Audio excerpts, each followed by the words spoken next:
Hey, what's up, folks? Want to do a quick recap on UFC 285. Got to watch the entire thing live at the UFC gym in Concord. So that was a ton of fun. Got to hang out with some other fellow MMA fans. But yeah, I got to see the entire thing. Really stacked card, very intriguing. And so, without further ado, let's dive into it. We had our first fight with Bo Nickel and Jamie Pickett. And yeah, so we got a first round submission by Bo Nickel. He had been a very successful collegiate wrestler. So pulling that off was definitely impressive, but not entirely surprising. There was some controversy though with a missed nut shot. And yeah, overall, I mean, obviously there's that controversy, but from watching that fight, I see some improvement that's going to be needed for Bo Nickel. He is pretty good on the ground, but his striking is not really up to par with some of the top fighters in that division. He's going to have to continue to improve his skills and probably has a little bit of time before he can start challenging for top five. So moving on, we have Gamro versus Jalen Turner. Now, Gamro, he had a pretty tough loss to Dariush, Benil Dariush. And I know that took some wind out of his sails, but nonetheless, he had a good matchup against Jalen, who's a very big guy. Like, you watch him, that guy is jacked. So, yeah, it was a decision. Maybe Jalen probably wasn't as happy with the outcome as he showed kind of towards the end, but overall, nonetheless, I think it was a decisive victory for Gamro. Now moving on to a very exciting matchup, fight of the night, according to Dana White, and probably to me as well. We had Shavkat Rakhmonov, the phenom out of Uzbekistan, versus Jeff Neal, who actually showed up about I think 5 pounds overweight for that matchup. Nonetheless, though, absolute dogfight. Let's see Shavkat, sorry.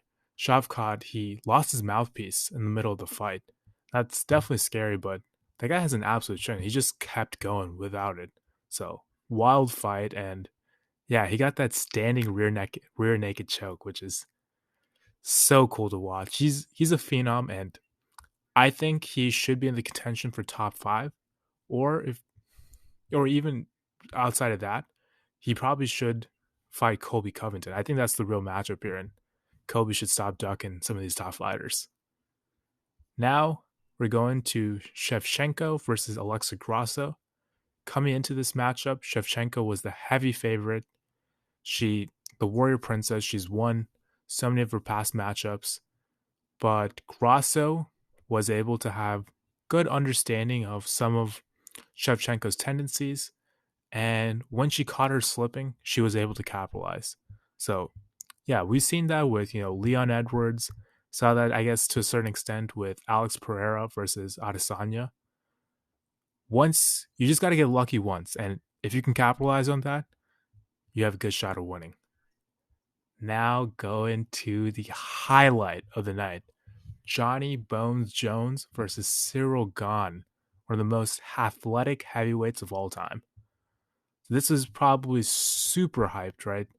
With Ngannou stepping away from the UFC, this was the matchup to make. John Jones making his heavyweight debut. He showed up to weigh-ins, the body that was kind of surprising. Typically, we see Jones just very cut, lean, athletic. Here, he had a little bit of weight to his midsection, weighed in at 248, and he was saying that, look, I mean, previously this guy fought at 205, right? It's definitely a jump to go all the way up to a heavyweight division and compete. Nonetheless, though, he said his body was feeling very comfortable, loose, and he still had that one punch knockout power to compete in the heavyweight division. Going into this matchup, what people said was that Cyril Gahn is a very talented kickboxer, and if John continues his normal strategy of trying to match the other person in their sort of game, it's probably not going to be super successful with Cyril Gahn, just considering the weight difference and the fact that Cyril Gahn is a very talented kickboxer. Where John had the real advantage was wrestling, and it showed, right? He didn't waste any time. He went straight to that wrestling, and he made it look easy. That guillotine, if you watch a replay of that, just get to analyze the wrestling technique, it's very smart. And if you watch highlight tape of when they were doing practice with Henry Cejudo with John Jones, Henry actually alluded to this. He showed, like, look, if someone is kind of countering your move and you're not able to fully finish it, just move on to the next one. And all that movement is going to throw him off. It's something John Jones is. You've definitely seen him employ that with the stand up game. And yeah, he got that standing guillotine. Heavyweight King is back. The King is back. He's going to take on Stipe Miocic coming on for International Fight Week. And that's going to be a hell of a matchup. Can't wait to watch that. All right, guys, I'm heading off. Peace.